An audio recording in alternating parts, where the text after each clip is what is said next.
नूर मोहम्मद उर्फ बाबा लाडला, रहमान बलोच के लिए जान देने वाला भी और लेने वाला भी।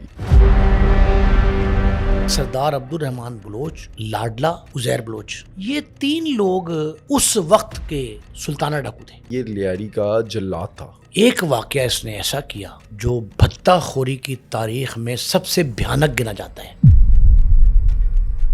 दीवार के अंदर सुराख किया हुआ था, उसमें सर डालते थे और तलवार से सर काट देते थे। कराची के अंदर सबसे ज्यादा तो कच्ची ग्राउंड के अंदर तो लाशें लटकाए जाते थे। बाबा लाडला ने जो रहमान बलोच का एक बदला था अरशद पप्पू के साथ, वो बदला किस तरह से लिया था, कैसे कत्ल किया था? बड़े इदारे के लोगों ने जो है ना पैसे लेके उजैर को दिया और बिल्कुल तकरीबन हकीकत यही उजैर ने फिर इसका वो अशर किया, आपने भी देख लिया। बाबा लाडला ने उजैर बलोच को अपना लीडर, अपना सरबराह या सरदार मान लिया था। ये उजैर बलोच तो हर वक्त बाबा लाडला के पास रोते हुए जाते थे कि पिला मेरा इज्जत नहीं करते। सरदार अब्दुल रहमान बलोच ने अपनी वालदा का कत्ल क्यों किया था? अब्दुल रहमान बलोच पे एक इल्जाम लगता है कि ईरान के लिए जासूसी भी करते थे। डीएलए वालों के साथ लिंक था, लेकिन क्या लियारी गैंग वॉर में रहमान बलोच के गैंग में कोई हमजा नामी शख्स था? यार ये नहीं था, कोई हमजाना का नहीं था। या कोई ऐसा शख्स जिस पर बाद में इल्जाम लगा हो कि वो भारत के लिए जासूसी करता है और गैंग का हिस्सा बन गया? अब्दुल रहमान बलोच का पुलिस मुकाबला किस तरह से होता है? तो ये सारा मनगढ़ंत कहानियां सुनाते हैं कि ये हुआ था, वो हुआ था। कुछ भी नहीं हुआ था। मुकाबला चौधरी को दिया गया था। चौधरी असलम ने मारा था या मार के दिया गया था चौधरी असलम को? मार के दिया गया था। चौधरी झूठ बोलते। दोस्तों, पिछले पॉडकास्ट में हमने बात की थी इंडियन मूवी धुरंधर की कि किस तरह से उसके अंदर जो है फर्जी वाक़यात दिखाए गए। हमने जो है अब्दुल रहमान बलोच की ज़िंदगी के असल वाक़यात आपके सामने भी रखे। आज के पॉडकास्ट में हम बात करेंगे सरदार अब्दुल रहमान बलोच के लाडले की, जिसको कहते थे बाबा लाडला। अब ये बाबा लाडला कौन था और सरदार अब्दुल रहमान बलोच के लिए बाबा लाडला ने क्या कुछ किया? बाबा लाडला और उजैर बलोच, इनकी आपस में क्या जंग चली? बाबा लाडला पर कब कब किस किस ने अटैक करवाया और बाबा लाडला कैसे मारा गया? ये तमाम वाक़यात जानिए आज के पॉडकास्ट में नईम मुस्तफ़ा साहब से और असद बलोच से। इस पॉडकास्ट को एंड तक ज़रूर देखें और चैनल को अभी सब्सक्राइब करें।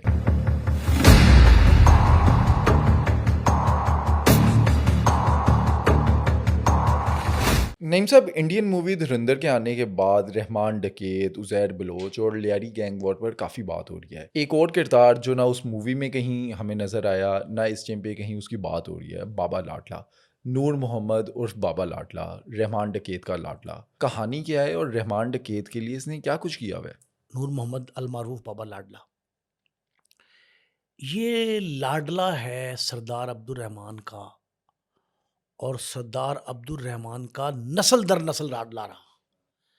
3 नस्लों में उसका लाड प्यार देखा गया, लेकिन निहायत मुखलिस, इंतहाई फर्माबरदार, रहमान बलोच के लिए जान देने वाला भी और लेने वाला भी। दोनों तरफ। रहमान के ऊपर जान फिदा करता था तो दूसरी जानिब उसके कहने पर जान लेता था।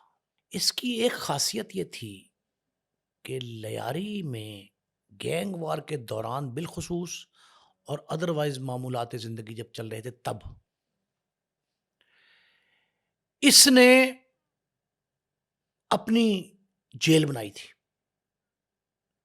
इसने अपनी अदालत लगानी है, अपने फैसले करने, अपने केसेस अपनी मर्जी के सुओ मोटो अज़े खुद इख्तियारात के तहत लेने हैं, उन पे फैसला देना है। सिर्फ एक केस ये नहीं सुनता था, वो था मंशियात फरोशी का, क्योंकि ये खुद करता था। इसकी मुतबादल मिलिट्री फोर्सेस थी, मुतबादिल मिलिट्री फोर्सेस। कमांडर तैनात करता था, सेक्टर इंचार्ज लगाता था, हेड्स लगाता था। क्यों? इसकी मुखालिफ जो लिसानी तंजीमें थीं, उनके यहाँ ये नज़्म व नस्ख मौजूद था। इसने उनके पैरेलल सिस्टम बनाया और अपने कमांडर्स, कमांडो नहीं कह रहा, कमांडर्स तैनात किए, जिनसे ये अपने मतलब के काम लेता था। और ये रहमान बलोच और उन कमांडर्स के दरमियान राब्ता कार था, ब्रिज था, पुल था। उनके अहकामात जो मिलते थे रहमान के हवाले से, रहमान की तरफ से, उन्हें कमांडर्स तक पहुंचाता था। और जितनी कार्रवाइयाँ हुई उन सब में रहमान ही के अहकामात पर अमल दरामद इसने किया। और 2-3 वाक़यात तो ऐसे हैं, एक भत्ताखोरी का, एक मंशियात फरोशी की राह में रुकावट का, तीसरा सिपारी फरोती उसके लेने देने का। 2-3 वाक़यात में इसने इतना खौफनाक हद तक अमल दरामद किया रहमान के, कि जिसकी वजह से आज तक वो इलाके कई साल गुजर गए, साल साल बाद भी अफसुर्दा, गमगीन और नौकुना हैं। अच्छा, पहला कत्ल ये कैसे करता है? और उस टाइम पे जब इसने पहला कत्ल किया, क्या ये रहमान बलोच की गैंग का हिस्सा था? इसने कत्ल किया रहमान बलोच के मुखबरी के जवाब में। वो मुखबरी इसकी नहीं थी, इसकी गैंग के सरबराह, इसके ग्रोह का सरबराह था जिसका ये लाडला था। इसने उसके कई दुश्मनों को ठिकाने लगाया, मुखालफिन से बदले लिए चुन चुन के।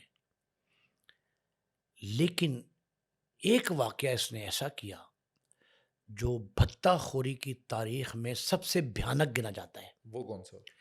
एशिया की सबसे बड़ी कबाड़ी मार्केट, एशिया की, पाकिस्तान के लोग कहते हैं, मैं आपको बताऊं ये बड़े वसूख से, एशिया की सबसे बड़ी कबाड़ी मार्केट शेरशाह रोड की मार्केट। वहां 5-5 बड़ी घनी गुंजान आबाद छोटे छोटे खोखे, उनसे फी कस, फी खोखा, फी कबाड़िया 5-5 हज़ार रुपए भत्ता तलब किया गया। पर्ची सिस्टम होता था। अच्छा, एक अजीब सी बात आपको बताऊं, बहुत कम लोगों को इस बात का इल्म होगा, आपके नाजरीन की इन्फॉर्मेशन के लिए। भत्ते की कोई पर्ची ऐसी नहीं होती थी जिस पे इसके दस्तखत ना हो, इसकी तहरीर ना हो, इसका कागज जो कतरा काट के भेजा गया हो।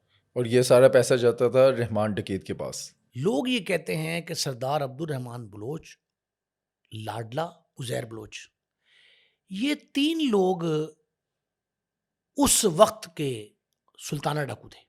अच्छा, लेकिन ये लियारी में रहते हुए लियारी वालों से भी तो भत्ता लेते थे। जो भत्ता लेके अमीर हुए उनसे भत्ता ये लेते थे, ये बात भी ठीक है। लेकिन ये तकसीम करते थे उन लोगों में, खानदान एक ही था बलोचों का। अब ये बलोच ईरानियों नस्ल हैं, इनमें आशारी, आशार के रहने वाले जो थे। और इन पे इल्ज़ाम भी लगता है, जैसे रहमान बलोच पर लगा कि ईरान के लिए जासूसी करता है, फिर उज़ैर बलोच पे लगा। ये ईरान के लिए जासूसी नहीं करते थे, तरदीद की है इनके घर वालों ने, बेटों ने, भतीजों भांजों ने। लेकिन एक बात है, जो कि ईरानी शहरी थे, शहरियत थी इनके पास, वोट डालते थे ईरानी सदर के इलेक्शन में, तो इनके बारे में ये बात मशहूर है कि ये ईरान में पनाह लेते थे। जब इनको खतरा लाहक होता था, थे तो पीपल्स पार्टी के लोग, कि पीपल्स पार्टी में ही उनके कुछ बोने कोता कामत सियासी रहनुमा लोकल लेवल के, वो जब सर उठाते थे और इनके खिलाफ बोलते थे, तो ये जाके पनाह ले लेते थे वहाँ ईरान में कई दफ़ा। ये 2 कबाइल बलोचों के, कुछ बलूचिस्तान में, कुछ कराची में, बिलखुसूस लियारी में, मलीर में भी रहे लेकिन लियारी में ज़्यादा। ये तीनों लोग जब पैसा इकट्ठा होता था तो लियारी में तकसीम करते थे।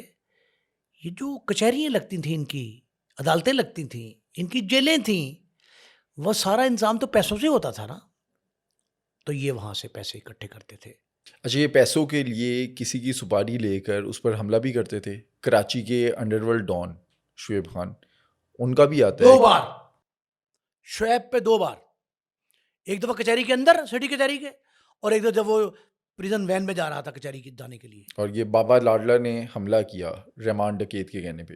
रहमान खुद भी वहाँ शामिल था, पुल पे खड़ा था, अच्छा। वो भी खड़ा था। ये सारी बातें अपनी जगह पे। लेकिन एक बात है, हम जिसे भत्ता और फरोती कह रहे हैं ना, जगह टैक्स कहते लोग, ये उसे लियारी वेलफेयर टैक्स कहते थे, कि लियारी वेलफेयर टैक्स है। लियारी को, अहले लियारी को हम बेहतर बनाना चाहते हैं, खुशहाल करना चाहते हैं। एक और जुमला सुन लें, मैंने एक दफ़ा इनके एक खानवादे से एक अहम शख्स नौजवान से बात हुई, बलोच कबीले के। उसका ये कहना था कि जो बाबा लाडले की और जो सरदार रहमान बलोच की जेलें थीं, वो आजकल की अकूबत खाने जैसी जेलें नहीं थीं, वो इस्लाह खाने थे। वहाँ से बंदा जब बाहर आता था जेल से अपनी कैद पूरी करके, या इवन हवालात में ज़ेर समात हो केस, जब बाहर आता था तो वो शरीफ इंसान बन के आता था। तो मैंने उससे सवाल किया, फिर आपने ये जो लाडला और ये सारे क्रिमिनल जो थे 18 से 23, इन्हें क्यों नहीं उस असलाह खाने में दाखिल किया? उन्होंने कहा इनमें से बेतहाशा लोग बेहतर होके आए। ये बात अपनी जगह पे, लेकिन वाकया सुने, भयानक, दिल खराश, दिल सोज, इंतहाई अफसोसनाक। 5,000% भत्ते की अदायगी, जिसे टैक्स कह रहे हूं, उसकी अदायगी के लिए शेरशाह के कबाड़ी मार्केट, उसकी तहरीर किसकी? लाडले के हाथ की। ये जाती है कि 5,000% दो, वो इनकार कर देते हैं, सामने से भाग जाओ। अब वहां दूसरी तंजीमों के भी से तो थी ना, असर और सुख उनका था, वो भी मांगते थे। वो भी मांगते थे। उन्होंने कहा हम किस किस को दें? पहले 6 ग्रुप आ गए, फलां आ गए। अच्छा, ये 3-4 जगहों पे मामला चला। इसी तरह की इतलात मुझे मिली है ट्रांसपोर्टर्स की भी, गुड्स ट्रांसपोर्टर्स की भी, बिलखुसूस जो कराची की लोकल बसें चलती हैं, उनके ओनर्स की, उनके ड्राइवर्स की, कंडक्टर्स की, एजेंट्स की, उनके ब्रोकर्स जो होते हैं, वो कहते हैं हमसे भी इस तरह। तो ये मुख्तलिफ भत्ताखोरी के वो जो दोनों 80 और 90 की दहाई ऐसी थी। जब ये इनकार करते हैं कबाड़ी मार्केट वाला कि हम नहीं देते पैसे, तो वो ये एक जुमला कहते हैं सरदार रहमान बलोच के ग्रोह वाले, जो वहाँ सुनी सुनाई बातें हैं ये, अगरचे इनके घर वाले तरदीद कर रहे हैं इस तरह के वाक़यात, वो कहते हैं जी कि अगर तुमने हमारा मुतालबा न माना और 30 तारीख से पहले इस माह की भत्ते की रकम 5,000% वाली न दी, तो आपको इबरत का निशान बना देंगे, चुन चुन कर मारेंगे, क़यामत बर्पा कर देंगे, इस तरह के जुमले। और वाक़यतन ये वहाँ क़यामत बर्पा होती है। 19 अक्टूबर 2010 को रूटीन में लोग काम कर रहे हैं दिन दिहाड़े, अचानक इतनी फायरिंग होती है भट्ट साहब कि लगता ये है कि कम से कम हमलावर की तादाद 100 है। कहते ये हैं कि 10 से 12 मोटरसाइकिलों पे आए थे वो लोग, और मोटरसाइकिलों पे आके इनडिस्क्रिमिनेट अंधाधुंध फायरिंग की। 2 तरह के असला उनके पास थे, एक क्लैशनकोफ, दूसरा पिस्टल्स, टीटी पिस्टल होता था। और बाबा लाडला मौके पे मौजूद थे, ये कर रहे थे। वो साथ थे। कलाशन कोफों वाले अंधाधुंध फायरिंग कर रहे थे, और पिस्टल वाले क्या कर रहे थे? चुन चुन कर मार रहे थे। जो जुमला लिखा था कि चुन चुन कर मारेंगे, वो चुन चुन कर मार रहे थे। जिसने भत्ता नहीं दिया उसको मौत की आगोश में सुला दिया। 13 अफराद मौके पर जाँ बहक हुए, 7 शदीद जख्मी हुए।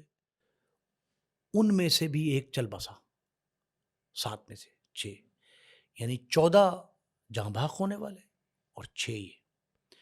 अब इनमें से एक ख़ानदान जहांगीराबाद का, और दूसरा, अब ये अजीब सी बात है, महमूदाबाद और जहांगीराबाद के 2 ख़ानदान, भतीजे, भाई, चचा।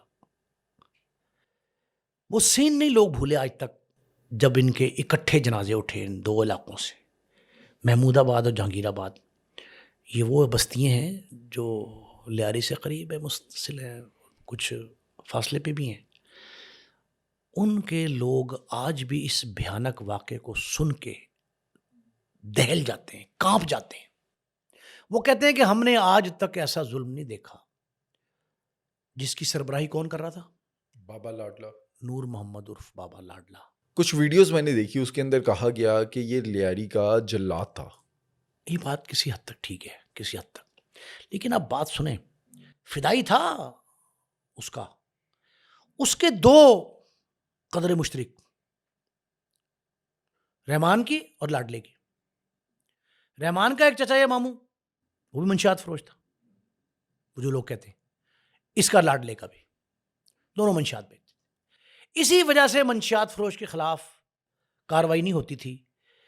चर्च जो है ना, अब जुमला मेरा सुनिएगा, उन दिनों में 80 और 90 की दहाई में लियारी में चर्च खुराक से ज्यादा बिकती थी। बेचने वाले भी लियारी के, खरीदार भी लियारी के, स्मगलर भी लियारी के, और इनको प्रोटेक्शन देने वाले भी लियारी के।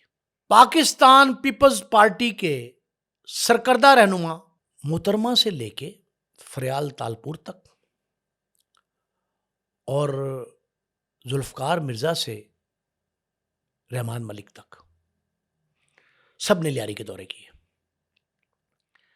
लियारी के दौरे में पीपल्स पार्टी का सिर्फ एक शख्स, सिर्फ एक मुखालफत में गया अहले लियारी की, बाकी सब हिमायत में गए। और उस शख्स का नाम था जो मुखालफत में गया, जनरल रिटायर्ड नसीरुल्लाह बाबर, जो उस वक्त के वजीर दाखिला थे, जिन्होंने ऑपरेशन भी किया। 2 ऑपरेशन किए लेकिन किए वो मोहतरमा के कहने पे। जब भी उनको ब्रीफ किया गया मोहतरमा को, प्राइम मिनिस्टर साहबा को, कि जनाब वहाँ लियारी में जुर्म पनप रहा है, कराची भर में जराइम की सबसे बड़ी नर्सरी जो है वो कहाँ है? लियारी। उस वक्त मोहतरमा ने ऑपरेशन की इजाज़त दी और वो फौजी ऑपरेशन था। अब आपको पता है कि बहुत सारे कराची के लियारी गैंगस्टर जो थे, वो लियारी गैंग वॉर में पुलिस ने क्रेडिट लिया अगरचे कि हमने मारा, पुलिस ने नहीं मारा उनको या रेंजर्स ने मारा, ज़्यादातर रेंजर्स ने मारे, या हिसासदारों ने मारा, गिरफ्तार किया। बल्कि अब तो गिरफ्तार का किया, मार के हवाले किया पुलिस के, और क्रेडिट जो है पुलिस अफसरान लेते रहे उस दौर में। अब जब ये वाकया होता है जिसमें कई घर मातमकदा बन गए, शेरशाह कबाड़ी मार्केट का, उस वक्त लाडले गैंग का नाम सामने आता है। इस दौरान रहमान बलोच जो है वो बिलवास्ता पुलिस मुकाबला या बराह रास्त पुलिस मुकाबला या रेंजर्स की हलाकत, जो भी नाम, उसमें जब इस दुनिया से चले जाता है तो आपने कहा जी कि इस विरासत जानिशीनी इसको क्यों नहीं मिली? बाबा लाडला रहमान का लाडला था, लेकिन रहमान के बलोच खानदान में सबसे बड़ा, सबसे अहम, सबसे करीब खानदान के, कबीले के, और सबसे ज्यादा बुर्दबार समझदार था। एक कमी थी जिस वजह से, मैं अंदर की बात आपको बता रहा हूं, बाबा लाडला इस ग्रोह का, इस कबीले का, इस गैंग, जो भी नाम दें आप, उसका सरबराह नहीं बना कि वो तालीम में कम था as compare to Uzair Baloch. Baba Ladla ने उज़ैर बलोच को अपना लीडर, अपना सरबराह या सरदार मान लिया था उस टाइम पे। ये बादल नाख्वास्ता नीम दली के साथ उज़ैर, अब्दुर्रहमान और लाडला तीनों यूं थे जब तक अब्दुर्रहमान बलोच की आंख नहीं बंद हुई।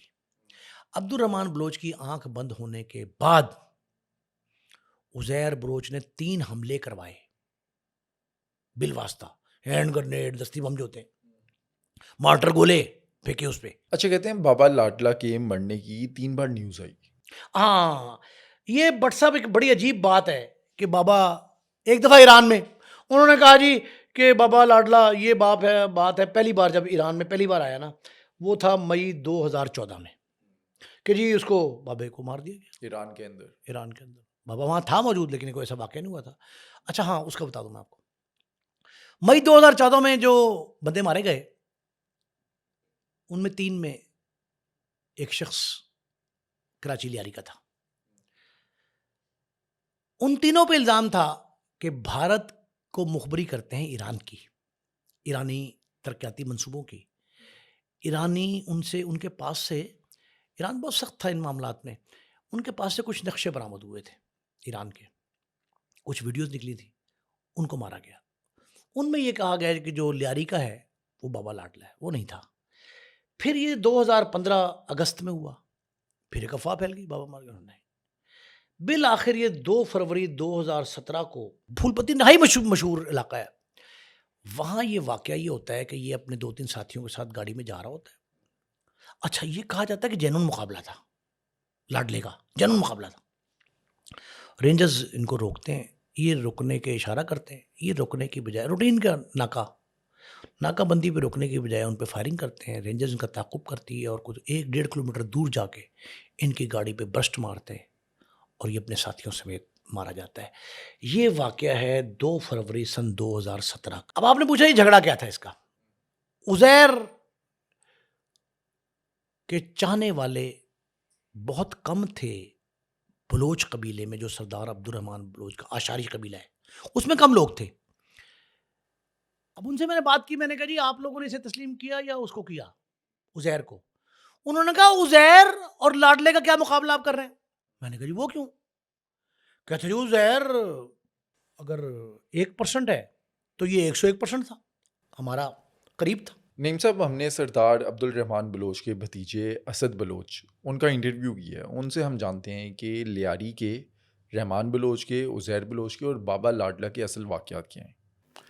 नाजरीन, सरदार असदुल्ला बलोच जो आशारी कबीले से ताल्लुक़ रखते हैं वो हमारे साथ हैं। वो बलोच ख़ानदान जो सरदार अब्दुर्रहमान बलोच, जिन्हें उर्फ़ आम में भारतीय फ़िल्म में और बाज़ फ़ोर्सेस की जानिब से रहमान डकैत के लक़ब से नवाजा गया, और ये कहा गया कि वो रहमान डकैत, अब ये इस पे बहुत तवील बहस भी हुई और कई हलकों की जानिब से इसकी पुरज़ोर मज़म्मत भी की गई कि अब्दुर्रहमान सरदार जो हैं वो एक कबीले के सरदार हैं और उन्हें डकैत के नाम से जो है वो मंसूब किया जा रहा है। तो आज हमने उनके ख़ानदान के सरदार असदुल्ला आशारी, जो इस फ़र्ज़ंद अर्जुमंद हैं, बड़े सरगर्म एक्टिव नौजवान हैं इस कबीले के, और सगे भतीजे हैं सरदार अब्दुर्रहमान बलोच के, और इनके वालिद जो छोटे भाई थे अब्दुर्रहमान के, सरदार अब्दुल रहीम बलोच, उनके फ़र्ज़ंद अर्जुमंद हैं। सरदार साहब, बहुत शुक्रिया आपका कि आपने हमें वक़्त दिया और हमारे चैनल के ज़रिए जो है वो नाज़रीन जो है उन तक अपनी वो गुफ्तगू पहुँचाना चाह रहे हैं। आज हमारा टॉपिक है बाबा लाडला। चूँकि आपने बचपन से और अपनी इस जवानी के अयाम तक उनके साथ गुज़ारे हैं, और बाबा लाडला जो है वो आपके बाकायदा एक फैमिली मेंबर के तौर पे जो साथ रहे। आप ये बताएँ कि आप बाबा लाडला के बारे में क्या जानते हैं, और बाबा लाडला थे कौन? आपका ख़ानदान क्या था? और ये आज तक जो ये फ़िल्म के ज़रिए जो है, जो मौक़िफ़ पहुँचाने की या ये जो प्रोपेगेंडा है, उसको ठोंसने की कोशिश की जा रही है, उस हवाले से आप क्या कहते हैं? ये सर देखो, भारतीय जो आपको पता है ये फ़िल्में ना सर है ना पाँव है। बिल्कुल जो है ना सिर्फ़ नाम इसमें जेन्युइन किरदारों के डाले हुए हैं। बाकी कोई भी इसमें जेन्युइन ना कोई वाक़या है, कोई ऐसा जो बिल्कुल एक उन लोगों ने बनाया कोई यानी कि हकीकत से इसका कोई ताल्लुक नहीं था। और जहाँ तक बाबा लाडला का बात है, जी बिल्कुल मैं उसको बचपन से देखता हुआ बड़ा हुआ। तो हमारे जो है ना मेरे चाचा के जो है ना सबसे जो है ना वफ़ादार साथी माने जाते थे।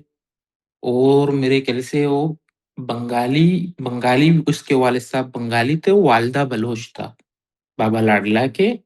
तो इसी तरीके से वो हमसे जो है ना हमारे इलाके से थोड़ा दूर कल्लड़ी एक इलाका है, हम कलाकोट में रहते हैं, लियारी में, कल्लड़ी में रहते हैं, वहाँ वहाँ का रिहायशी था।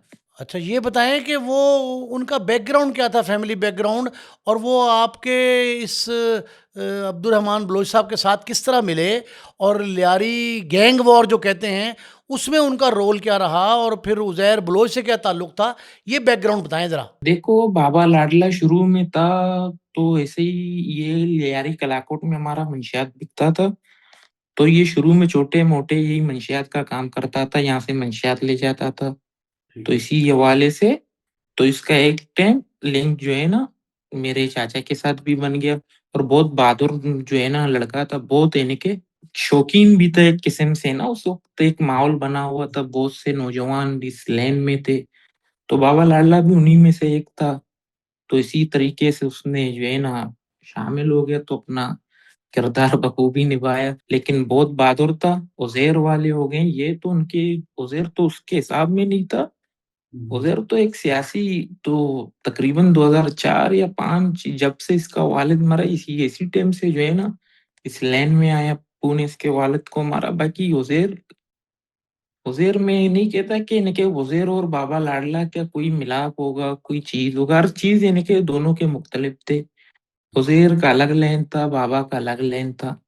अब बाबा लाडला और रहमान बलोच के बारे में जो वीलॉग्स ऑलरेडी किए गए हैं या जो मूवी में दिखाया गया है कि अगवा बराए तवान, मंशियात का काम, वेपन्स का काम, क्या-क्या काम होते थे उस टाइम पे इनके?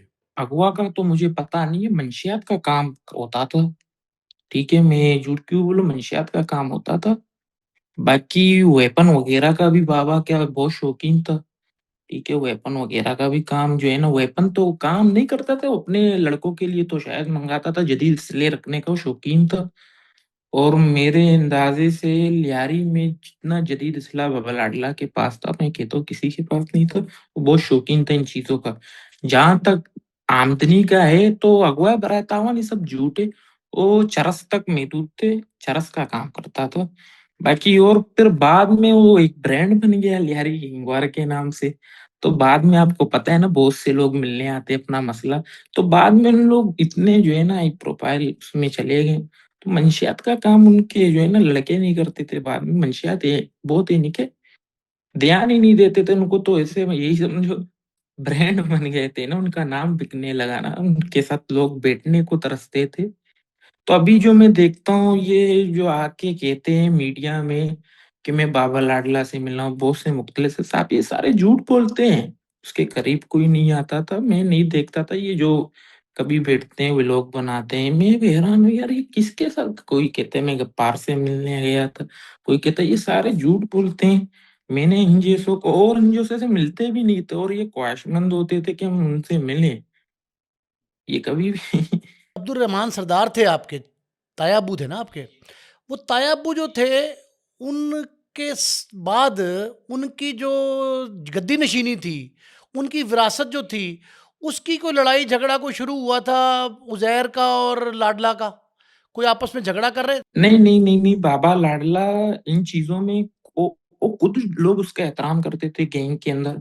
बहुत से लोग उसको खुद इज़्ज़त देते। उज़ैर को तो कोई जानता नहीं था, सरदार अब्दुल रहमान के जो है ना इंतकाल तक उसको कोई नहीं जानता था। ये तो अचानक जो है ना, ये इसको तो यहाँ जब तक ऐलान नहीं हुआ था 3 3 पातिया था तकरीबन सरदार अब्दुल रहमान बलोच का। तो ऐलान होता है कि भई हमारा आज से सरबराह उज़ैर है। तो बहुत से गैंगवार के भी लड़के इसको नहीं जानते थे कि ये कौन है। तो ये बाद में आगे आया। तो गैंगवार के अंदर भी उज़ैर का कोई इज़्ज़त नहीं करता था। शुरू में तो ये इसका उज़ैर का यही समझो बाबा ने इसको आगे ले आया। इज़्ज़त देने वाला इसको बाबा लाडला था। बाबा लाडला ने कभी भी इस चीज़ का वो नहीं किए। उसका दिल ही नहीं होता था, वो कमांडर रहना पसंद करता था। बाकी जो है ना, वो सरदार बनने का शौकीन नहीं था और इसने बाबा लाडला ने बहुत से गैंगवार के कमांडरों को जो है ना, जिसने उज़ैर का इज़्ज़त नहीं किया, उनको बाबा लाडला ने जो है ना, ज़ोर ज़बरदस्ती उज़ैर के हाथों बैत करवाया। बाकी उज़ैर को तो मानता कोई नहीं था, इज़्ज़त कोई नहीं करता था। ये उज़ैर बलोच तो हर वक़्त बाबा लाडला के पास रोते हुए जाते थे कि पिला मेरा इज़्ज़त नहीं करता है, पिला वो नहीं करता है। तो यानी कि सारे बाबा के ही कोप से इसका इज़्ज़त करते थे। बकाया तो इसको कोई मानते ही नहीं था। यही समझो जो है ना गद्दे का होता, इसका यही था। बाद में तो उज़ैर बलोच ने सारे लड़कों को अलग इलाके दे दिए, अलग सिस्टम दे दिए। बेनता पैसा जो है ना, हर किसी को अलग-अलग ज़िम्मेदार बनाया, एक-एक इलाके का एक-एक कमांडर बनाया, अलग बनाया। बिल्कुल जो एक जो नहीं होता आप इस इलाके के कमांडर हो, तो बिल्कुल ऐसा इलाके बाँटे गए उस टाइम पर। भई कोई बाबा लाडला हो गया, उसके हाथ के नीचे 10 कमांडर है, हर किसी का अपना-अपना एक इलाका होता था। तो इसी हिसाब से उज़ैर ने सबको अलग-अलग इलाका दे दिया और बेतहाशा पैसा इनके जो है ना, वो कर दिया। आपको पता है, फिर इसी तरीके से बहुत से लोग बाबा के पास चले गए, बहुत से लोग उज़ैर के पास आ गए। तो इसी तरीके से फिर 2013 आ गया। तो ये 2013 के दरमियान जो बाबा लाडला पे बम ब्लास्ट धमाका होता है, तो इसका इल्ज़ाम उज़ैर बलोच के सर पे जाता है। तो यहाँ से लड़ाई शुरू हो जाता है इनका, बाकी सरदारी का लड़ाई नहीं था। उसको तो वैसे लोग इज़्ज़त करते थे बाबा का, बहुत से लोग उसको जो है ना वो करते थे क्योंकि सरदार अब्दुल रहमान के बाद अगर लियारी में किसी का मतलब एहतराम लोग करते थे, इनके तो बाबा का करते थे, क्योंकि वो संजीदा बंदा था बहुत और अरू-बरू किसी से पंचायत नहीं करता था, वो अपना काम से काम रखता था। अच्छा, असद एक बात और बताओ कि कहा ये जाता है, लोग अक्सर जो कह रहे हैं कि उज़ैर बलोच पढ़ा लिखा आदमी था और बाबा जी जो थे उनकी तालीम इतनी नहीं थी, इस वजह से उज़ैर को आगे लाया गया था। बिल्कुल उज़ैर बलोच बाबा से तालीम याफ़्ता था। अच्छा। वो इनके बाबा से ज़्यादा तालीम याफ़्ता था।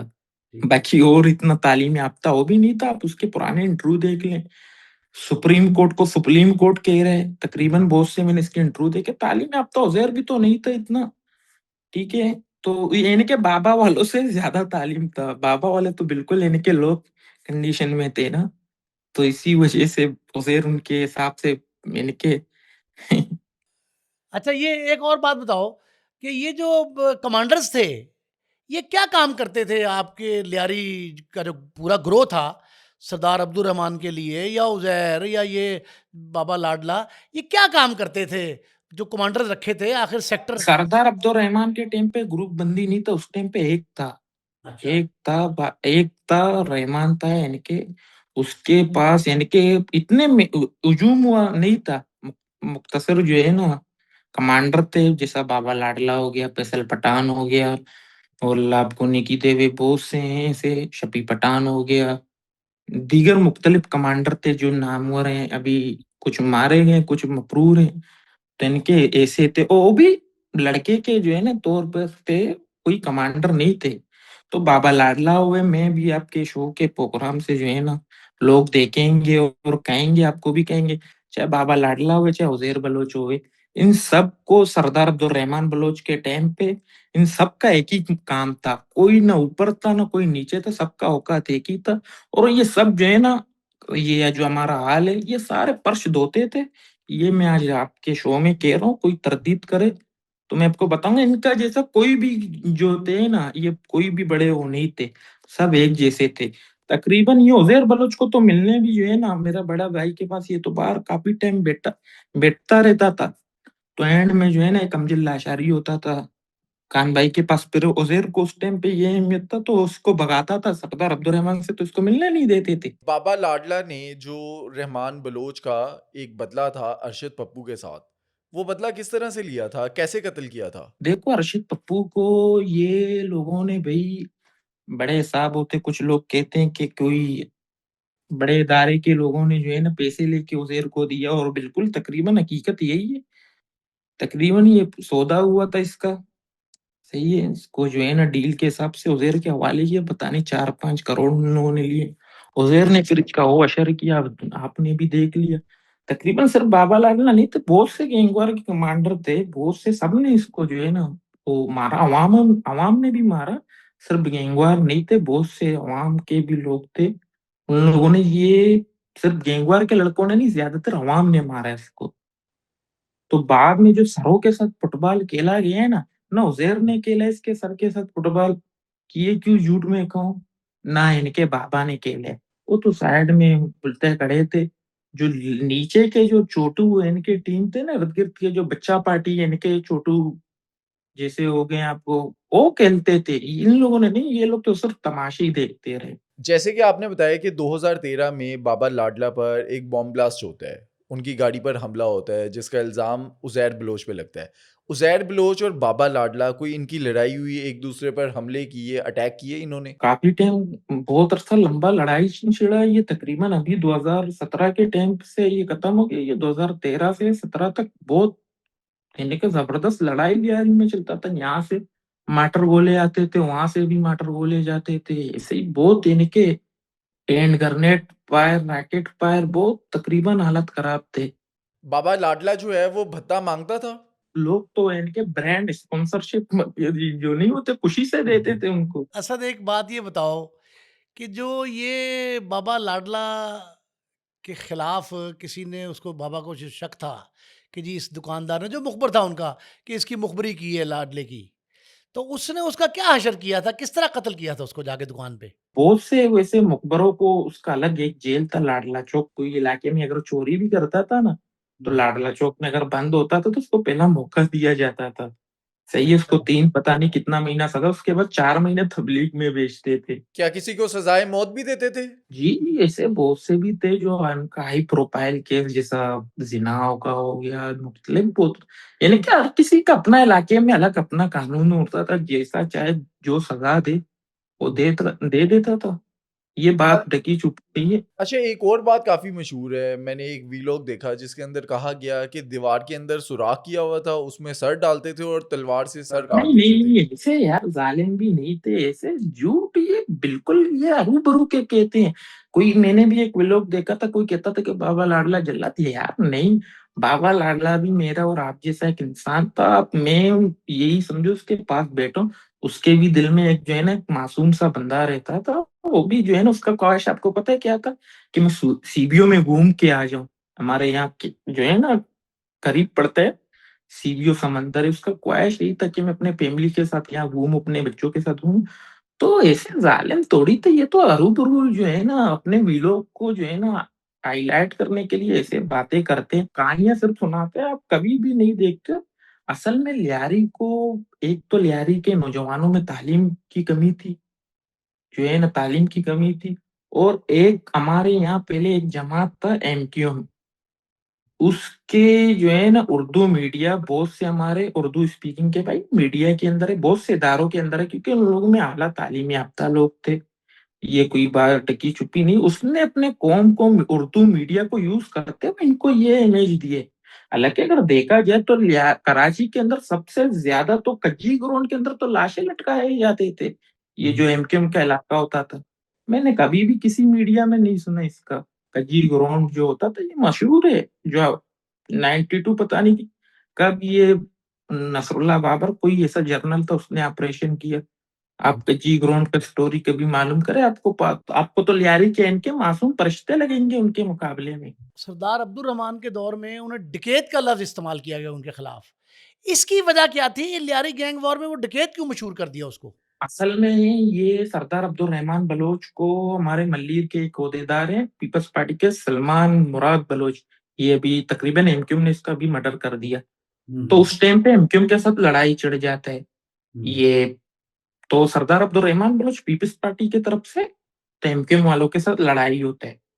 तो तकरीबन सलमान मुराद के भी गनमैन थे, तो उसका भी बेटा हमारे यहाँ डिप्टी जो है ना मेयर कराची है, डिप्टी मेयर है, क्या नाम है, सलमान मुराद। तो उसका वालिद साहब जो थे एमपीए थे पीपल्स पार्टी के। वो क्या करते हैं सरदार अब्दुल रहमान को, तो एमक्यूम वालों के साथ लड़ाई होती है यहाँ मलियर में। तो सरदार अब्दुल रहमान बलोच एमक्यूम के बहुत से इलाकों एंट्री मारते हैं, जहां जहां इनके पिकेट लगे हुए होते थे ना, सरदार अब्दुल रहमान बलोच ने इनके पिकेटों को उखाड़ दिया था, ये जो लड़ाई हुआ था इनके उनके साथ। तो बहुत से उसके साथ ये सिंध के भी जो है ना बहुत से जी सिंध के भी लोग थे सरदार अब्दुल रहमान बलोच के साथ, जो एमक्यूम के साथ लड़ रहे थे, क्योंकि पीपल्स पार्टी का होता ना एमक्यूम के साथ, जो सरदार अब्दुल रहमान बलोच को आगे किया। तो उसमें थे, जब ये लोग इन लोगों के इलाके में एंट्री किया, तो जो उनके ठिकाने थे वगैरह थे, सही है, मुस्मार कर दिए गए, जो आर जो है ना कमांडर करते हैं। जेन्युइन जो कहानी मैं बता रहा हूँ आपको, कोई देखो ना, मैं अपना चाचे का दिफा कर रहा हूँ, जो बात था मैं उसको क्लियर ही कर रहा हूँ। तो उसमें जब अगेंस्ट के इलाके में एंट्री मारते तो उनके जो है ना ठिकानों को मुस्मार करते, जहाँ एमक्यूएम के यूनिट इंचार्ज बैठते थे, जहाँ इनका ऑफिस वगैरह था, तो इनके तोड़फोड़ करते हैं, इनके सारा इनके उनको भगा देते हैं, उस इलाके को क्लियर करते, कोई मलिर का इलाका था। तो इस वजह से मीडिया के ये एमक्यूएम के जो है ना लोग, जो मेंबर है कौमी असेंबली थे, असेंबली इधर उधर चिल्लाने लगे कि रहमान बलोच ने हमारे यहाँ आए, घरों में घुसाए, टिकेटी किए, तो यहाँ से लकब पड़ा। अच्छा, वो जो कहते हैं कि बाबू डकैत का कत्ल किया, बाबू डकैत के कत्ल के बाद जो है वो रहमान डकैत नाम मशहूर हो गया। नहीं नहीं नहीं नहीं, बाबू टिकट का कत्ल सरदार अब्दुल रहमान बलोच ने किया ही नहीं था। सरदार अब्दुल रहमान बलोच यहाँ नहीं था तो अब में था। बाबू टिकट का जब मर्डर होता है, उसमें थोड़ी बाबू टिकट का मर्डर को सरदार अब्दुल रहमान बलोच करते हैं। क्या क्या दूसरे लोग थे, सरदार अब्दुल रहमान बलोच नहीं था। क्या वो कहते हैं कि इस चीजों को मुर्दों का जो है ना दोहराना भी नहीं चाहिए कि किसने मर्डर किया, लेकिन सरदार अब्दुल रहमान बलोच नहीं थे। सरदार अब्दुल रहमान बलोच के ग्रुप के और लोग थे, उन लोगों ने मर्डर किया। सरदार अब्दुल रहमान बलोच ने अपनी वालदा का कत्ल क्यों किया था? ये देखो, ये सरासर ये प्रोगंडा था, ये जो है बिल्कुल यहाँ पर किरदार कुशी किया गया। यहाँ पर सरदार अब्दुल रहमान बलोच का किरदार को बहुत इन लोगों ने जो है ना वो किया। ये बिल्कुल बहुत से लोग, जो मैंने कि उसके देखो सरदार अब्दुल रहमान बलोच एक अलग किस्म का बंदा था, उसका मेरा चाचा था, मैं इस वजह से वो नहीं करता हूँ। उसका यानी क्या मद्दे मुकाबिल लियारी में जब तक वो था कोई नहीं होता था, उसके किरदार तक पहुंच नहीं सकते थे, उसके जो है ना, उसके गलत गलत बयानियां जो बनते हैं, या तो इंसान के जो है ना मकाम तक पहुंच नहीं सकते, तो उसके किरदार को जो है ना डैमेज करते हैं, या कमजोरी दुश्मन है, या नस्ली दुश्मन नहीं होते हैं, कमजोरी में जो है ना उतर आते हैं। सरदार अब्दुल रहमान का असल जानशीन बाबा लाडला था, उज़ैर बलोच था, या आपके ख़ानदान का कोई और शख्स था जिसने लियारी पे बाकायदा जो है वो हुकूमत की? मेरे खानदान में से तो अगर चाहते तो मेरे खानदान वाले, लेकिन उनको कहा गया, मेरे खानदान में तकरीबन लोग, मेरे जो चाचाजाद भाई हैं, बिल्कुल उनका बैकग्राउंड शुरू से अब देखे सारे तबलीगी हैं, और इन चीजों से नफरत करते हैं, और तकरीबन सारे जो है ना ये इन चीजों से नफरत करते हैं हमारे यहाँ। कोई भी गैंगवार के अंदर आपको नहीं मिलेगा, और सारे अपने अपने बिजनेस करते हैं, और सारे तबलीग से जुड़े हुए हैं। तो सबने इनकार कर दिया, तो ये तो ऐसे ही पड़ा हुआ था। जैसा मेरे बड़े चाचाजाद भाई थे, उनको कहा गया कि आप आ जाएं, सबने इनकार किया। उन लोगों ने कहा हम क्या करेंगे। देखो, सरदार अब्दुल रहमान बलोच क्यों इस लेन में है, सरदार अब्दुल रहमान बलोच ने अपना चाचाजाद भाई फतेह मोहम्मद, उसका जो है ना बदला लेने के लिए, जब छोटा था उसका कत्ल होता है यहाँ डालमिया में, तो उसका बदला लेने के लिए अजी लालू के साथ तो होते हैं, तो उसका बदला लेते हैं। यहाँ से जुर्म की दुनिया में चलता गया, तो आपको पता है एक वो बन गया। बाकी हमारे खानदान में तो कोई भी इन चीजों में ज्यादातर वो नहीं थे। सरदार अब्दुल रहमान के वजह से अगर इन लोगों ने हमें गैंगवार का लकब दे दिया चीज है, बाकी सरदार अब्दुल रहमान बलोच थोड़ी क्रिमिनल था भी, लिहारी में आप आओ किसी से भी पूछो उसका किरदार। सरदार अब्दुल रहमान बलोच का ना कोई डकैती का एफआईआर आपको मिलेगा जिंदगी में, ना कोई और चीज आपको मिलेगा। आप एक भी डकैती का एफआईआर ढूंढ के लाएं, फिर आप उसको डकैत का लकब कहें ना। जब किसी डकैती का एफआईआर नहीं है, कोई और चीज नहीं है, तो आप सोचे समझे ना कि उसके किरदार को जो है ना डैमेज किया। ओ, अच्छा, ये असद ये बात बताओ, बड़ी अहम है कि जो बाबा लाडला है, उसके खानदान के कौन कौन से लोग वहाँ अब मौजूद हैं, और उनके खानदान में से कोई लियारी गैंग में शामिल है कि नहीं है? उसके खानदान में भी उसका भाई है जाहिद लाडला है, अभी जिंदा है, जो उसके ग्रुप का कमान कर रहा है। बाबा लाडला से बहुत बड़ा नाम है जाहिद लाडला। तो उसके बच्चे बेटे बाबा जी के? बाबा लाडला के बेटे फुटबॉलर हैं, शरीफ नाम है माशाल्लाह, बहुत यंग फुटबॉलर हैं। आप उनको देखो, आप हैरान हो जाओगे कि ये माशाल्लाह बाबा लाडला के बेटे। हालांकि पुलिस ने इलाके के उनको बहुत तंग किया वालिद साहब के वजह से, तो इलाके के कुछ सियासी लोगों ने तो उनका वो किया, तो जीने नहीं देते। माशाल्लाह बाबा लाडला के बच्चे बहुत यानी कि बेहतरीन फुटबॉलर हैं। अच्छा, बाबा लाडला का कत्ल कैसे होता है और कब होता है? बाबा लाडला का कत्ल जो है ना, एक इस्माइल अफशानी नाम का बंदा होता है, वही मुखबरी करता है, जो साथ होते हैं उसने किए, वही काम देता है। जो पाला था बाबा लाडला वालों ने, उन्हीं ने काम किया। अच्छा असद, एक बात ये बताओ कि बाबा लाडला, उज़ैर बलोच और सरदार अब्दुल रहमान आपके चचा जो हैं, ये सारों को कुछ सरकारी सरपस्ती थी, पुलिस का ताउन था, या इदारे उनकी जो है सरपस्ती करते थे? क्या सूरत हाल थी? सियासी तो सियासत का अगर आप कहो तो मैंने सबको यहाँ आते हुए देखे, जो अभी इनकारी है मैंने सबको देखे। तकरीबन पीपल्स पार्टी के तो बहुत से लीग के लोग थे, आते थे, और पीटीआई के लोग उज़ैर बलोच के पास मैंने देखे थे, सही है। और सरदार अब्दुल रहमान बलोच के पास मैंने अक्सर पीपल्स पार्टी वाले लोग आते हुए देखे थे, बहुत से आते थे। उसके उस टाइम का वजीर आला जो था, कौन, कायम अली शाह, सरदार अब्दुल रहमान बलोच के पास आते थे, बहुत से लोग आते थे। अभी तो आपको पता है उज़ैर बलोच के सारे इनके तस्वीरें इनकार करते हैं। अब्दुल रहमान बिलोच पे एक इल्ज़ाम लगता है कि ईरान के लिए जासूसी भी करते थे, ईरान की नेशनैलिटी भी थी। सरदार अब्दुल रहमान बलोच का ईरान में ताल्लुक था, ईरान में भी हमारा कौम कबील है, लेकिन वो ऐसा कमजोरी, वहाँ अगर कौम परस्ती का आप कहो तो मैं ये बल्कि कह सकता हूँ कि शायद बीएलए वालों के साथ लिंक था, लेकिन ये जासूसी डबल क्रॉस वाला कहानी नहीं करता था, वो कौम परस्त था। इस चीज को मैं इनकार नहीं करता हूँ, शायद कौम परस्ती में था, बाकी उस चीज में नहीं था। वो गैरतमंद बंदा था, मैं उसका गैरत का मुकाबला औरतों को नहीं लाता हूँ। सरदार अब्दुल रहमान बलोच मेरे चाचा हैं, इस वजह से थोड़ी मुझे उससे मोहब्बत है, मैं तो उसको अपना रोल मॉडल मानता हूँ, मैं तो अपना इसको आइडियल मानता हूँ। किस वजह उसका इसका गैरत के मुकाबले में मैं किसी आज के जो है ना औरत को नहीं लाता हूँ जो गैरतमंद होता, औरत भी हो है ना, उसका गैरत का लेवल ही अलग था बहुत, यानी कि आप खुद भी मालूमात लें, सरदार अब्दुल रहमान बलोच के गैरत जैसा गैरत आज तक ना किसी में हुआ है ना मैंने देखे। सरदार अब्दुल रहमान बिलोच बीएलए का हिस्सा था। तकरीबन बीएलए के बहुत से उस टाइम के कमांडर थे, जैसा हो गया ये बहुत से इनके जो बीएलए के भी लोग होते थे सरदार अब्दुल बलोच के साथ भी थे, जो पहाड़ों में लड़ते थे। अच्छा, अब धुरंधर मूवी के अंदर जैसे दिखाते हैं कि रहमान बलोच और उज़ैर बलोच के साथ एक किरदार है हमज़ा, जो रणवीर सिंह कर रहे हैं और वो भारतीय जासूस भी है। क्या लियारी गैंग वॉर में रहमान बलोच के गैंग में कोई हमज़ा नामी शख्स था? या ये कि नहीं था, कोई अमज़ा नाम का नहीं था। या कोई ऐसा शख्स जिस पर बाद में इल्ज़ाम लगा हो कि वो भारत के लिए जासूसी करता है और गैंग का हिस्सा बन गया? नहीं, नहीं, नहीं, ऐसा कोई शख्स नहीं था। ये हरू-भरू इंडिया ने मिक्स मिलावट की है। अच्छा असद, ये बताओ कि उज़ैर बलोच अभी ज़िंदा है और उसकी सूरत-ए-हाल क्या है? वो जेल में है, उसके कारिंदे कहाँ हैं, उसके घरवाले कहाँ हैं? और बाबा लाडला के जाने के बाद, सरदार अब्दुर्रहमान के जाने के बाद उसकी हैसियत क्या है? उज़ैर बलोच जेल में और बाबा लाडला और सरदार अब्दुर्रहमान बलोच इस दुनिया से चले गए। उज़ैर बलोच को अल्लाह हिदायत दे हुए मज़ीद जो है ना उसको अल्लाह ने एक मौका दिया हुआ है। तो वो इस चीज़ से यानी कि अल्लाह से जो है ना तौबा करे कि मैं आइंदा जो जेल से अगर बरी भी होके निकल गया तो इज़्ज़त का ज़िंदगी गुज़ारूँगा। कि इसके भी बचे-कुचे कमांडर हैं, सारे ईरान में भागे हुए, बैठे हुए वहीं पर जो वहाँ ईरान के कहने से यहाँ उलमाओं को टारगेट करते हैं। अच्छा। इसी तरीके से चल रहा है तुक्का मारी में। हाँ, ईरान उनको जो है ना इस पाकिस्तान के खिलाफ यूज़ कर रहे हैं और क्या कर रहे हैं। क्या उज़ैर बलोच ईरान के लिए प्रॉपर काम करते हैं? बिल्कुल, ये तो उसके पूरे जो है ना बाकायदा ईरान का बहुत सपोर्ट है उसको। उसके तो सारे लड़के वहाँ बैठे हुए हैं, वीआईपी प्रोटोकॉल दिया हुआ है वो। अच्छा, आपके वालिद का कत्ल कैसे होता है? क्या पुलिस मुकाबले में मारा गया उन्हें?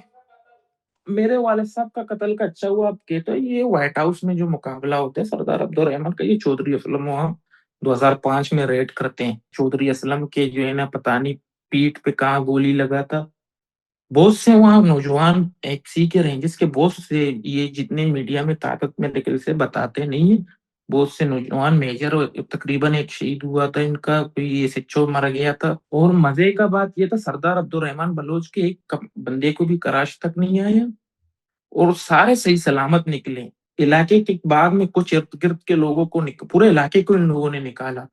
फिर वहां से एक दो बेगुनाहों ने, चौधरी वालों ने एनकाउंटर शायद किया, लेकिन सरदार अब्दुल के जो साथ वाले थे उनको किसी को भी नहीं छेड़ा।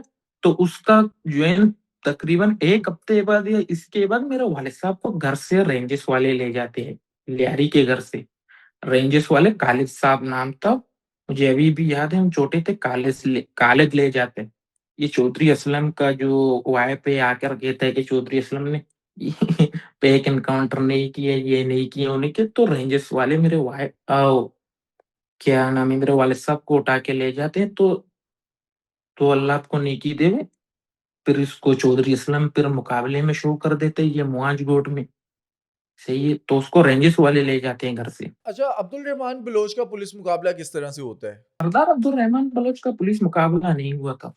सरदार अब्दुल बलोच का जो है ना, यानी कि चौधरी असलम को दिया गया था, उसका अलग कोई मामला था, उसका मुकाबला नहीं हुआ था। बहुत से हमने कहानियां सुनी, कोई कहता है कि रूप नाजिम नाम का एक बंदा उसने मुखबरी किया, कोई कहता है किसने मुखबरी किया, कोई कहता है किसने किए, कोई बहुत से इल्जाम लगे हैं लोगों के ऊपर। तो अभी तक कहने के पता नहीं चला, इतना हमें पता चला कि सरदार अब्दुल बलोच को पकड़ के जो है ना हवाले किया गया, तो किया गया। और चौधरी असलम को तो इनके रात को जो है ना तो मालूम ही नहीं था कि मुकाबला तो वो ही नहीं था। मुकाबला तो नहीं हुआ था, खैर उसको मिला था। बाकी चौधरी खुद ये सारा मनगढ़ंत कहानियाँ सुनाता है कि ये हुआ था, वो हुआ था। कुछ भी नहीं हुआ था, मुकाबला चौधरी को दिया गया था। चौधरी असलम ने मारा था या मार के दिया गया था चौधरी असलम को? मार के दिया गया था। चौधरी झूठ बोलता है। चौधरी असलम जब वो सरदार अब्दुल बलोच का जब मर्डर होता है तो जीना हॉस्पिटल में ये नींद से उठ के आके इंटरव्यू देते हैं। चौधरी के बाल जो है ना वगैरह, ये तो नींद से उठ के आया, सिर्फ इसने मीडिया में एतराफ किया कि हमने मारा है। ये तो शामिल ही नहीं था उस चीज में। ये इसको डेड बॉडी भी नहीं दिया गया, इसको तो जो है ना से अस्पताल बुला के इंटरव्यू सिर्फ वो किया गया, इसने तो कहाँ किए। इसको डेड बॉडी भी थोड़ी दिया गया, डेड बॉडी भी जिन्ना हॉस्पिटल, इसको जिन्ना स्पोर्ट हॉस्पिटल में इसने सिर्फ इंटरव्यू दिया कि मैंने एनकाउंटर किए। अब जो लियारी गैंग वॉर के नतीजे में कितने बेगुनाह ऐसे होंगे जिनकी जानें गई होंगी? बहुत से बेगुनाह गए मेरे साथ के, मेरे स्कूल में हम पढ़ते थे, मेरे साथ के लड़के थे, बहुत से मेरे दोस्त थे, सब इनकाउंटर हो गए, मर गए। किनके नाम पे? जो अभी तक जेलों में मेन जो किरदार है वो जेलों में, उनके नाम पे हमारे सारे दोस्त इनकाउंटर हो गए। जिम्मेदार कौन है ये जो बेगुनाह लोगों की जानें गई लियारी गैंग वॉर में? रहमान बलोच इसका जिम्मेदार है? देखो, मैं एक चीज आपको कहता हूँ, हम सब इसमें जिम्मेदार है, चाहे कोई भी हो। जिम्मेदार तो हम सब में, हम सब से गलतियां हुए, हम सब इस्तेमाल हुए बहुत है, इनके कुछ नादानी में हुए, कुछ जानबूझ के हुए, कुछ जो है ना जानकर अनजान बन गए हैं। बहुत से गलती तो इसमें देखो सबसे हुआ है। तो अब उज़ैर बलोच के सिर्फ हम खाते में ना दें, ना सरदार अब्दुर्रहमान बलोच के खाते में देना किसी और के। तो बहुत से वहाँ एक ऐसा माहौल बनाया गया। तकरीबन मैं तो कहता हूँ बहुत से जो है ना, लेकिन सरदार अब्दुर्रहमान बलोच के पे मैं ये नहीं कहता हूँ कि वहाँ पर जो है ना बिल्कुल 100% लड़ाई भी होता था, हर चीज़ होता था। मिसाल के तौर पर यानी कि भाषात यानी कि रूबरू लोगों के ऊपर अपने हुक्म को आगे ये नहीं था, वो अपने दुश्मनदारी करता था, अपने काम से काम रखता था। बाद में तो अलग एक जो है ना रियासत के अंदर एक रियासत इन लोगों ने बनाया, हर किसी का अपना कानून होता था, हर किसी का अपना एक निज़ाम होता था। बाद में तो बहुत ज़ुल्म हुए हैं लियारी के अंदर, इस चीज़ को कोई इनकार ही नहीं है। मैं भी क्या कहूँ, बाकी जहाँ तक ये लड़ाई चीज़ है इसमें हम सब ज़िम्मेदार हैं। दोस्तों, आज के पॉडकास्ट में तो हमने सरदार अब्दुल रहमान बलोच से लेकर बाबा लाडला की ज़िंदगी के तमाम वो वाक़यात जाने जो आमतौर पर लोग नहीं जानते। आज के पॉडकास्ट में हमारे साथ मौजूद थे सरदार अब्दुल रहमान बलोच के भतीजे असद बलोच। अब ये जो आपने असद बलोच की ज़ुबानी तमाम वाक़यात जाने, आपको क्या लगता है सरदार अब्दुल रहमान बलोच एक हीरो था या विलन? हमें कमेंट सेक्शन में बताएं।